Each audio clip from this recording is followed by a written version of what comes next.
ములుగు జిల్లాలో దారుణం చోటు చేసుకుంది. ఇద్దరు వ్యక్తులను మావోయిస్టులు గొడ్డలితో నరికి చంపారు.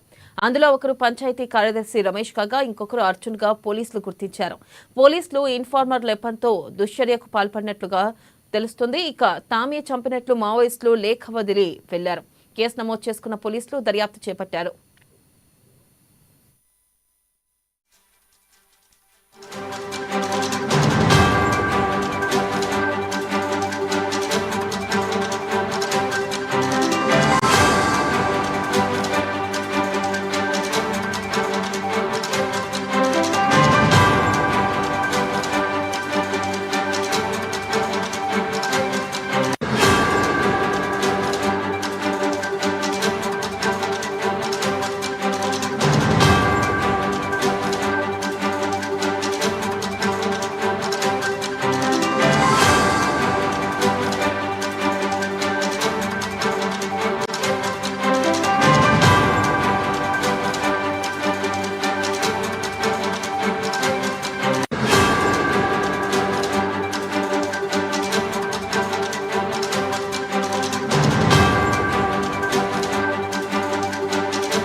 బ్రేకింగ్ న్యూస్ చూస్తున్నా. ములుగు జిల్లాలో దారుణం చోటు చేసుకుంది. ఇద్దరు వ్యక్తులను మావోయిస్టులు గొడ్డలితో నరికి చంపారు. అందులో ఒకరు పంచాయతీ కార్యదర్శి రమేష్ కాగా ఇంకొకరు అర్జున్ గా పోలీసులు గుర్తించారు. దీనిపై మరింత సమాచారాన్ని మా ప్రతినిధి చంద్రశేఖర్ అందిస్తారు.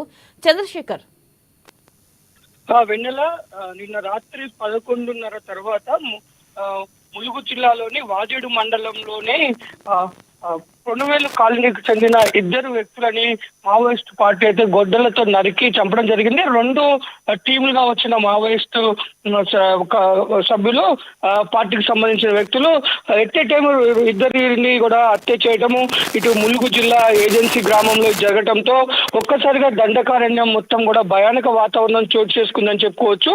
చాలా సంవత్సరాల తర్వాత మావోయిస్టులు తెలంగాణలో ప్రత్యక్షంగా ఈ పోలీస్ ఇన్ఫార్మర్ నెపంతో ఇద్దరిని హత్య చేయడం, దీన్ని తీవ్రంగా ప్రజలైతే భయాందోళనకు గురైన పరిస్థితి ఉంది. మనం చూడొచ్చు, ఆ మావోయిస్టులు హత్యానంతరం అక్కడ లేఖలు కూడా విడుదల చేశారు. Venkatapuram Vajedu Maoist party committee కార్యదర్శి శాంత పేరుతో అక్కడ లేఖ విడుదల చేశారు. ఆ లేఖలో వారు స్పష్టంగా చెప్పారు, వీరిని ఇన్ఫార్మర్ల నెపంతోనే హత్య చేశాము, అన్ని విధాలుగా మేము హెచ్చరించడం జరిగింది, హెచ్చరించినప్పటికీ వీరు పద్ధతి మార్చుకోలేదని అయితే మావోయిస్టులు ఆ లేఖలో చెప్పారు. ముఖ్యంగా ఎవరైతే రమేష్ అనే వ్యక్తి ప్రస్తుతం గ్రామ పంచాయతీ కార్యదర్శిగా పేరూరులో పనిచేస్తున్నారో తన బంధువులు చుట్టుపక్కల ఛత్తీస్గఢ్ గ్రామాల్లో ఉన్న బంధువుల ద్వారా మావోయిస్ట్ పార్టీ యొక్క కదలికలు సమాచారాన్ని తెలుసుకుని డైరెక్ట్ గా ఎస్ఐబి పోలీస్ బీట్లకు సమాచారాన్ని ఇస్తూ ఇంత సమాచారం వల్ల మావోయిస్ట్ పార్టీ కొంత నష్టం కూడా జరిగింది. అంతేకాకుండా అశోక్ అనే వ్యక్తి ఇటు అడవిలో షికారులతో జంతువుల వేట, చేపల వేట, రకరకాల పేర్లతో రకరకాల పనుల మీద అడవిలోకి వస్తూ మావోయిస్ట్ పార్టీ సమాచారం, పార్టీ యొక్క కదలికలు మొత్తం కూడా పోలీసులకు ఇస్తున్నారు. ఈ ఇద్దరిని మేము గతంలో హెచ్చరించడం జరిగింది, హెచ్చరించినా వీరు పద్ధతి మార్చుకోలేకపోవడంతో వీరిని హత్య చేశామని చెప్తున్నారు. ఒక పక్క వీరి బంధువులు చెప్తున్నారు, ఇప్పటి వరకు మావోయిస్టులు ఎలాంటి హెచ్చరికలు కానీ ఎలాంటివి చేయలేదు, మావోయిస్టు కొంచెం హెచ్చరిక చేసి నిజంగా నిర్ధారించుకున్న తర్వాత చేస్తుంటే బాగుండేది. ఎందుకంటే కొంతమంది గిట్టని వ్యక్తులు ఇచ్చిన సమాచారంతో మావోయిస్ట్ పార్టీ ఇలా చేయడంతో వీరి కుటుంబాలు తీవ్ర అన్యాయం చూడొచ్చు వెన్నెల గత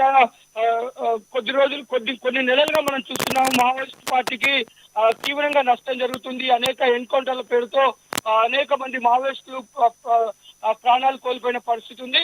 వీటన్నిటికీ కారణం ముఖ్యంగా ఈ ఇన్ఫార్మర్ వ్యవస్థ స్ట్రాంగ్ గా ఉండటం వల్లనే మావోయిస్ట్ యొక్క కదలికలు ఎప్పటికప్పుడు పోలీసులకు కానీ ఈ నిఘా వర్గాల ద్వారా వెళ్తున్నాయని మావోయిస్ట్ పార్టీ దీన్ని కట్టడి చేయాలని దృఢంగా నిశ్చయించుకొని ఈ నిర్ణయం తీసుకున్నట్టుగా మనకు అర్థమవుతుంది. ఎందుకంటే ఇది ఏజెన్సీ ప్రాంతంలో వీరు చనిపోయిన వారు కూడా గిరిజన కుటుంబాలకు చెందిన వారు. కానీ ఇలాంటి నిర్ణయం తీసుకోవడానికి కారణం మావోయిస్ట్ పార్టీకి వరుసగా జరుగుతున్న ఎన్కౌంటర్లతో జరుగుతున్న నష్ట నివారణలో ఇంకెప్పుడు ఇలాంటివి చేయాలంటే కూడా ప్రజలు భయపడే విధంగా ఉండాలి అనే విధంగా చేసినట్టు మనకు అర్థమవుతుంది. మనం చూడొచ్చు గత నెలన్నర క్రితమే మావోయిస్ట్ దళాలు తెలంగాణలో స్థావరాలు ఏర్పరచుకున్నాయని నిఘా వర్గాలు సమాచారం ఇచ్చి ఉన్నాయి.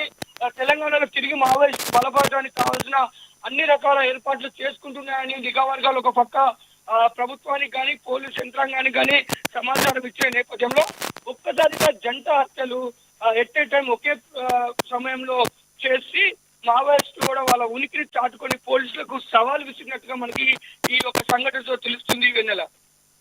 Chandrasekhar, thank you.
చనిపోయిన అతను నాకు అన్న అవుతాడు, పెద్దన్న కొడుకు. ఆయన పేరు ఉయిక రమేష్, పెనుగోడు గ్రామం. 2019లో ఆయనకు గవర్నమెంట్ జాబ్ రావడం జరిగింది పంచాయతీ సెక్రటరీగా.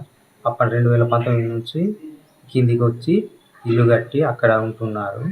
నిధులేమో మన పేరూరు పంచాయతీలో సెక్రటరీగా వర్క్ చేస్తున్నారు.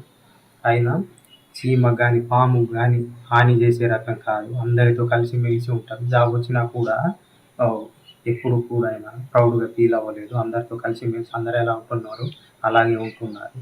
కానీ ఆయనని ఈరోజు ఇలా చంపడం అన్నది కరెక్ట్ కాదు. నైటు 11 ఆ ప్రాంతంలో జరిగింది. మరి ఆ పడుకున్న అతన్ని కనీసం లేపి అడిగే ప్రయత్నం చేయలేదు.